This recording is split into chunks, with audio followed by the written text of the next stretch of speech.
कुतुबुद्दीन ऐबक के बाद पढ़ेंगे। इससे पहले हमने मोहम्मद गोरी के बारे में पढ़ाया था, आज इसके बाद हम पढ़ेंगे। इस वीडियो को आप लास्ट तक जरूर देखिएगा। 1206 ईस्वी में मोहम्मद गोरी की हत्या कर दी गई। कहाँ? गजनी में। और उसके बाद जो गोरी का गुलाम भारत में कुतुबुद्दीन ऐबक था, वही यहाँ पे शासक बना। 1206 ईस्वी में यह दिल्ली की गद्दी पर बैठा। कौन? कुतुबुद्दीन ऐबक, जो मोहम्मद गोरी का गुलाम था। इसने अपनी राजधानी जो है लाहौर बनाया और यह गुलाम वंश का संस्थापक था। हमेशा पूछता है कि गुलाम वंश का संस्थापक कौन था, तो कुतुबुद्दीन ऐबक था। इसने अपनी राजधानी जो है लाहौर को बनाया, दिल्ली को नहीं बनाया। कुतुब मीनार की इसने नींव डाली। इसके जो संत थे ख्वाजा कुतुबुद्दीन बख्तियार काकी, इन्हीं के नाम पर यह नींव डाली गई थी और अंतिम रूप से जो पूरा करवाया गया वो इल्तुतमिश के द्वारा करवाया गया था।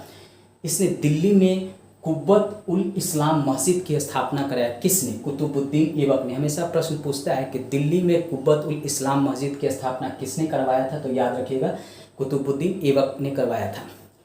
अजमेर में इसने 2.5 दिन का झोपड़ा नामक मस्जिद का निर्माण कराया। हमेशा प्रश्न पूछता है कि 2.5 दिन का झोपड़ा किसने निर्माण करवाया था, तो अजमेर में कराया था कुतुबुद्दीन ऐबक ने। उपाधि इसने लिया था लाख बख्श का। हमेशा याद रखिएगा कि कुतुबुद्दीन ऐबक ने लाख बख्श की उपाधि लिया था। इसका कारण था कि यह लाखों का दान करता था, मतलब ये दान ज़्यादा करता था, इसीलिए इसकी प्रजा ने इसे लाख बख्श की उपाधि दिया था। इसके अलावा इसने मलिक और सिपह सलार की उपाधि लिया था। इसने सुल्तान की उपाधि नहीं लिया, मलिक और सिपह सलार की इसने उपाधि लिया था, यह भी याद रखिएगा। ऐबक का ही एक सेनानायक था बख्तियार खिलजी, जिसने नालंदा विश्वविद्यालय को नष्ट किया था। जो नालंदा विश्वविद्यालय बिहार में है, उसको ऐबक का ही सेनानायक था बख्तियार खिलजी, उसी ने इसको नष्ट किया था।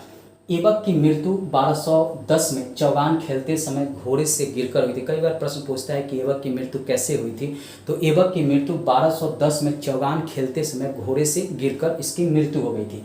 इसको दफनाया गया था लाहौर में, दिल्ली में इसे नहीं दफनाया गया था, इसे लाहौर में ऐबक को दफनाया गया था। ऐबक की मृत्यु के बाद उसका पुत्र आराम शाह जो था वह शासक बना, लेकिन 8 महीनों तक यह शासक रहा, क्योंकि इसी का जो ऐबक का दामाद था इल्तुतमिश, उसने आराम शाह के ऊपर हमला कर दिया और आराम शाह को हरा दिया और फिर इसने दिल्ली की गद्दी प्राप्त कर दिया। ऐबक की मृत्यु के समय इल्तुतमिश बदायूं का गवर्नर था। जब इसे पता चला कि ऐबक की मृत्यु हो गई है और आराम शाह को जो है शासक बनाया गया है, तो यह बदायूं से जाकर लाहौर में आराम शाह से युद्ध किया और उसको हराया। आराम शाह को हराने के बाद इसने गद्दी प्राप्त किया। यह इल्बरी तुर्क का था। कौन? इल्तुतमिश इल्बरी तुर्क का था, यह भी याद रखिए। कई बार पूछता है कि इल्तुतमिश किस वंश का था, तो इल्बरी तुर्क का था और यह भी दामाद था और गुलाम था ऐबक का। राजधानी इसने लाहौर से दिल्ली लाया। हौज ए सुल्तानी का निर्माण इल्तुतमिश ने करवाया था। 1229 में बगदाद के खलीफा से इसने सुल्तान पद की वैधता लिया था। इसका कारण था कि चूँकि मोहम्मद गोरी के बाद कुतुबुद्दीन ऐबक बना शासक, कुतुबुद्दीन का पुत्र था आराम शाह, वह शासक बना, लेकिन इसने आराम शाह को हराया, तो वहाँ के जो अमीर थे लाहौर के, वह इसके विरोध हो गए थे और 1229 में बगदाद के खलीफा से इसे सुल्तान पद की वैधता प्राप्त हुआ था। क्योंकि इसके विरुद्ध जो है अमीर जो हैं विरोध करने लगे थे इल्तुतमिश को, और उसे दबाने के लिए इसे यह बगदाद के खलीफा से वैधता प्राप्त करना पड़ा था। ख्वारिज़्म के सम्राट जलालुद्दीन को इल्तुतमिश ने सहायता नहीं किया। कारण था कि चंगेज खान ने ख्वारिज़्म पर हमला कर दिया था और जलालुद्दीन जो है वहाँ से भागकर दिल्ली की सीमा पे आ गया था और चाहता था कि इल्तुतमिश उसकी सहायता करे। लेकिन इल्तुतमिश भी यह जानता था कि अभी हमने नया राज स्थापित ही किया है, अभी हम सुल्तान बने ही हैं, अगर हमने इसकी मदद किया तो चंगेज खां जो है दिल्ली पर हमला करेगा और हो सकता है कि चंगेज खां दिल्ली पर भी कब्जा कर ले। इसी डर से इसने ख्वारिज़्म के सम्राट जलालुद्दीन की मदद नहीं किया था। इसने चांदी का टंका और तांबा का जीतल चलाया था। हमेशा पूछता है कि चांदी का टंका और तांबा का जीतल किसने चलाया था, तो इल्तुतमिश ने चांदी का टंका और तांबे का जीतल चलाया था। इक्ता प्रणाली की शुरुआत जो है इल्तुतमिश ने किया था। इक्ता प्रणाली का अर्थ होता है कि एक क्षेत्र है, वहाँ पे अपने सेनानायक को भेजता था और उस क्षेत्र को जीत कर मिला लिया जाता था और वहाँ से जो कर वसूला जाता था उसको उसके द्वारा वह उसके जो सेनानायक थे उससे अपना प्रशासन चलाते थे और कुछ कर जो है वहाँ से वसूल कर केंद्र को भेज दिया जाता था। यही होता था इक्ता प्रणाली। दिल्ली के अमीरों का इसने दमन किया था, क्योंकि बहुत से अमीर जो थे आराम शाह के सहयोगी थे, तो उसका इसने दमन किया था। 40 गुलाम सरदारों का संगठन बनाया जिसे तुर्कान ए चहलगानी कहते थे। इसने 40 गुलामों का एक संगठन बनाया जिसे तुर्कान ए चहलगानी कहते थे, और इसी के द्वारा यह प्रशासन चलाता था। बाद में बलबन जब शासक बनता है तो यह तुर्कान ए चहलगानी को समाप्त कर देता है, उसे हम आगे पढ़ाएंगे। 1236 ईस्वी में इल्तुतमिश की मृत्यु हो गई। कई बार इसकी मृत्यु कब हुई है इसके बारे में भी पूछता है, तो याद रखिएगा 1236 ईस्वी में इल्तुतमिश की मृत्यु हो गई थी। बनता है वह रुकनुद्दीन फिरोज बनता है। गद्दी पर बैठने के बाद वास्तविक जो सत्ता है वह उसकी माँ शाह तुर्कान के हाथों में रहता है, जिससे तुर्की अमीर जो है खफा हो जाते हैं, और बाद में जो है रुकनुद्दीन फिरोज को गद्दी से हटा दिया जाता है और उसके जगह पर रज़िया सुल्तान को शासक बनाया जाता है, रज़िया बेगम को शासक बनाया जाता है। 1236 से 1240 ईस्वी तक रज़िया बेगम का शासन रहता है। शासक प्रथम यह महिला शासक बनती हैं। दिल्ली की अगर कोई सत्ता किसी महिला द्वारा सत्ता को पाया जाता है, यानी दिल्ली की गद्दी पर प्रथम यह महिला जो है शासक के रूप में बैठती हैं। पर्दा प्रथा का यह त्याग कर देती हैं और पुरुषों की तरह चोगा, जिसे काबा कहा जाता है, तथा कुल्हा टोपी पहनकर वह राज दरबार में आती है। कौन? रज़िया बेगम। यह याद रखिएगा, हमेशा पूछता है कि रज़िया बेगम ने क्या पर्दा प्रथा को समाप्त कर दिया था, तो अपने लिए उन्होंने पर्दा प्रथा को त्याग दिया था और पुरुषों की तरह चोगा और कुल्हा पहनकर वह राज दरबार में आती थी।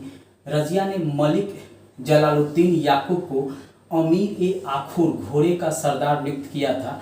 हमेशा प्रश्न पूछता है कि रज़िया ने किसको घोड़े का सरदार यानी अमीर ए आखुर के पद पर नियुक्त किया था, तो याद रखिएगा जमालुद्दीन याकूब, मलिक जमालुद्दीन याकूब को नियुक्त किया था, और इसी कारण विवाद शुरू हो गया गैर तुर्की और यहाँ के जो तुर्की अमीर थे उनके बीच। और इसी का फ़ायदा उठाकर तुर्की जो अमीर थे यहाँ के, वो रज़िया को गद्दी से हटा देते हैं और उसके जगह पे उसका भाई मोइजुद्दीन बहराम शाह को गद्दी पर बैठा देते हैं। कारण यही था कि गैर तुर्की और तुर्की अमीरों के बीच जो है विवाद जो है बढ़ता गया, और तुर्की अमीरों की चूँकि पकड़ जो थी वह मजबूत थी, उन्होंने क्या किया कि मोइनुद्दीन बहराम को गद्दी पर बैठा दिया और रज़िया को हटा दिया। रज़िया ने एक बार पुनः प्रयास किया गद्दी प्राप्त करने के लिए, लेकिन वह सफल ना हो सकी और उसकी जो है हत्या जो है कैथल में डाकुओं द्वारा कर दिया गया। कहा जाता है कि डाकुओं द्वारा किया गया, लेकिन बहराम शाह ने ही उसकी हत्या करवा दिया था।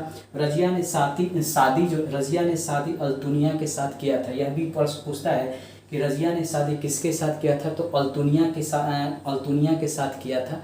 रज़िया ने शादी अल्तुनिया के साथ किया था। यही अल्तुनिया जो है रज़िया को हराया था। बाद में रज़िया ने इसी अल्तुनिया से शादी कर लिया और एक बार पुनः गद्दी प्राप्त करने की कोशिश किया, लेकिन वह सफल नहीं हो सकी और उसको जो है कैथल में उसकी हत्या कर दी गई 1240 ईस्वी में। यह भी प्रश्न बार बार पूछा जाता है कि कहाँ पे रज़िया की हत्या कर दी गई, तो कैथल में की गई। किसके द्वारा, तो डाकुओं के द्वारा। कब किया गया, तो 1240 में किया गया। अगला शासक जो था बहराम शाह बना, लेकिन इसकी भी जो हत्या जो है 1242 में कर दिया गया। जो अमीर थे तुर्की अमीर, उन्होंने धीरे धीरे जो है गद्दी पर अपनी पकड़ जो है बनाना शुरू किया और अपने अनुसार वह शासक की नियुक्ति करते थे। इल्तुतमिश ने जो 40 सरदारों का अमीर सरदारों का जो संगठन बनाया था तुर्क चहलगानी, उसी के ये अमीर थे और धीरे धीरे जो इल्तुतमिश के जो वंशज थे उनको यह गद्दी पे बैठाता और अगर उनकी इच्छा की पूर्ति नहीं करता तो उनको गद्दी से हटा देता, उनकी हत्या भी करवा देता था। बहराम शाह के भी हत्या करवा दिया। उसके बाद बना अगला शासक अलाउद्दीन मसूद शाह 1242 में। इसको भी 1242 में जब ये दिल्ली पर बैठा, गद्दी पर बैठा, तो 1246 में बलबन जो है षड्यंत्र करके अलाउद्दीन मसूद शाह को भी गद्दी से हटा दिया और बलबन ने नसीरुद्दीन महमूद को गद्दी पर बैठाया और उससे अपनी इसने पुत्री का विवाह बलबन ने कर दिया। क्योंकि बलबन जो है उस समय तुर्की अमीर था और इसकी पकड़ जो है काफ़ी अधिक थी और इसने इसी का फ़ायदा उठाया और बलबन ने अपने हित के लिए नसीरुद्दीन महमूद को गद्दी पर बैठाया, अपनी पुत्री का विवाह भी कर दिया। नसीरुद्दीन महमूद ने बलबन को उल्गू खां की उपाधि भी दिया। चूँकि इसी ने गद्दी पर बैठाया था बलबन ने, तो इसे उल्गू खां की उपाधि दिया। मिन्हाजुद्दीन सिराज ने अपने तबकात ए नासिर में नसरुद्दीन महमूद के बारे में वर्णन किया है। कई बार पूछा जाता है कि मिनालुद्दीन सिराज ने तबकात नासिर में किस सुल्तान के बारे में वर्णन किया है, तो याद रखिएगा नसरुद्दीन महमूद के बारे में बताया है। इसी के समय यह लिखा गया था। इसके समय में वास्तविक सत्ता जो है बलबन के हाथों में ही था। बलबन को नायब ए मुमलकात का भी पद दिया गया था। किसके द्वारा? नसरुद्दीन महमूद के द्वारा बलबन को नायब मुमलकात का पद दिया गया था। नायब मुमलकत का पद दिया गया था। किसके द्वारा? नसरुद्दीन महमूद के द्वारा। इमादुद्दीन रिहान बलबन का विरोधी था। कहा जाता है कि जो यह इमादुद्दीन रिहान था पहले हिंदू था, हिंदू से कन्वर्ट होकर मुस्लिम बना था और यह बलबन का काफ़ी विरोधी था, लेकिन बाद में जो है बलबन ने इसकी रिहान की भी हत्या करवा देता है। 1265 ईस्वी में नसरुद्दीन महमूद की मृत्यु हो गई। उसके बाद दिल्ली के गद्दी पर बलबन स्वयं शासक बन गया, मतलब दिल्ली की गद्दी को बलबन ने प्राप्त कर लिया। बलबन बनता है। बलबन का वास्तविक नाम बहाउद्दीन होता है। बहाउद्दीन जो बाद में बलबन के नाम से दिल्ली की गद्दी पर बैठता है, यह इल्तुतमिश का गुलाम होता है। कौन? बलबन इल्तुतमिश का गुलाम होता है। तुर्क ए चहलगानी का विनाश जो है यह बलबन करता है और तुर्क ए चहलगानी का गठन जो है किसने किया था? इल्तुतमिश ने किया था और इसको जो है समाप्त जो किया था वह बलबन ने किया था। इसको याद रखिएगा, बार बार प्रश्न पूछा जाता है किसी भी एग्जाम में। मंगोलों के आक्रमण से दिल्ली की रक्षा भी बलबन ने किया था। बार बार मंगोल जो है दिल्ली पर आक्रमण कर रहे थे, उस समय इसने दिल्ली की गद्दी की रक्षा किया था। राज दरबार में इसने सिजदा और पैबोस की शुरुआत की थी। हमेशा प्रश्न पूछता है कि राज दरबार में सिजदा और पैबोस की शुरुआत किसने किया था, तो बलबन ने किया था सिजदा और पैबोस की शुरुआत। फारसी रीति रिवाज से इसने नौरोज की भी शुरुआत किया था। पूछता है कि नौरोज का त्यौहार जो है किसने शुरू किया था फारसी रीति रिवाज से, तो बलबन ने अपने राज दरबार में शुरू करवाया था। विरोधी के प्रति इसने लौह एवं रक्त की नीति को अपनाया था। जो भी इसका विरोध करते थे उसकी यह हत्या करवा देता था। जिस तरह पर्सा के शासक बिस्मार्क जो है अपने विरोधियों का दमन करता था। बलबन के राज दरबार में फारसी के प्रसिद्ध कवि रहते थे अमीर खुसरो और अमीर हसन। अमीर खुसरो तो कई शासकों के दरबार में रहा है, लेकिन बलबन के दरबार में भी अमीर खुसरो और अमीर हसन ये फारसी के प्रसिद्ध कवि थे रहते थे। गुलाम वंश का अंतिम शासक शमसुद्दीन कैमूर्स था। हमेशा प्रश्न पूछता है कि गुलाम वंश का अंतिम शासक कौन था, तो शमसुद्दीन कैमूर्स था। उसके बाद जो है खिलजी जलालुद्दीन खिलजी जो है गद्दी पर अधिकार कर लेता है। नेक्स्ट वीडियो में हम उसके बारे में पढ़ेंगे। दोस्तों लास्ट में यही कहेंगे कि अगर मेरा वीडियो पसंद आ रहा तो मेरे चैनल को सब्सक्राइब कर घंटी को जरूर दबा लीजिएगा। दोस्तों को भी शेयर कीजिएगा। फेसबुक, व्हाट्सएप, इंस्टाग्राम पर भी इसे शेयर कीजिएगा। बीपीएससी 66वीं बीपीएससी का फॉर्म आने वाला है। बिहार दरोगा का फॉर्म आ चुका है। यूपी पीसीएस का भी फॉर्म आने वाला है। यूपी पीसीएस का एग्ज़ाम होने वाला है। एसएससी बैंकिंग रेलवे का भी फॉर्म आएगा। अभी रेलवे के आरआरबी के बारे में एग्ज़ाम का डेट भी घोषित हो गया है, तो आप मेरे वीडियो से लाभ उठा सकते हैं। उसमें इससे प्रश्न जरूर आएंगे। इस वीडियो को जरूर देखिएगा। धन्यवाद दोस्तों।